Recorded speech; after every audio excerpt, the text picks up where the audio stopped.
இன்றைக்கி வந்து தர்பி சாம்ராஜ்யம் வந்து வின் பண்ணிட்டாங்க. அது உங்கள் எல்லாருக்கும் தெரியும். ஸோ தர்பி சாம்ராஜ்யம் வின் பண்ணிட்டாங்கன்னு சொல்லிட்டு திவ்யா வந்து வாட்டர்மெலனுக்கு போய் கை கொடுப்பாங்க, ஹேண்ட்ஷேக் பண்ணியிருப்பாங்க. அவர் பிடிச்சி அமுக்குன்னு அமுக்கியிருப்பார். அதுக்கப்புறமா திரும்ப வந்து பெட்ரூம்க்கு எல்லோரும் வந்துடுவாங்க. அப்போ வந்து திவ்யா வந்து சொல்லுவாங்க, வாட்டர்மெலன் ஸ்டார், நீங்கள் வந்து நான் உங்களுக்கு கை கொடுத்தேன், நீங்கள் வின் பண்ணிங்களேன்னு உங்களுக்கு கை கொடுத்தேன், கையை கொடுத்தா இப்படியா பிடிச்சி நசுக்கி பிசைஞ்சு விடுவீங்க அப்படின்னு சொல்லிட்டு கேட்குறாங்க.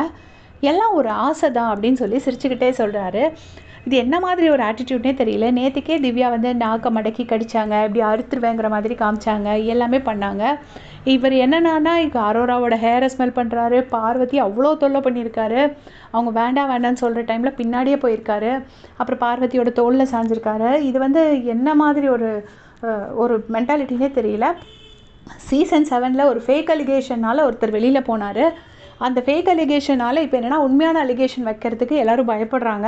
நமக்கு நெகட்டிவ் ஆகிடுமோன்னு பயந்து போய் எல்லாருமே வந்துட்டு இல்லை ஒன்றுமே இல்லை அப்படின்னு சொல்கிறாங்க. சுபிக்ஷா கூட கேட்டிருப்பாங்க, அவங்க பேசுனது வாட்டர்மெலன் என்கிட்ட பேசுகிறதெல்லாம் நெகட்டிவாக போகுதா அப்படின்னு சொல்லி கேட்டிருப்பாங்க. திவ்யா வந்த அன்னைக்கு வயல் காட்டை கேட்டிருப்பாங்க. ஸோ யாருக்குமே இது பிடிக்கல.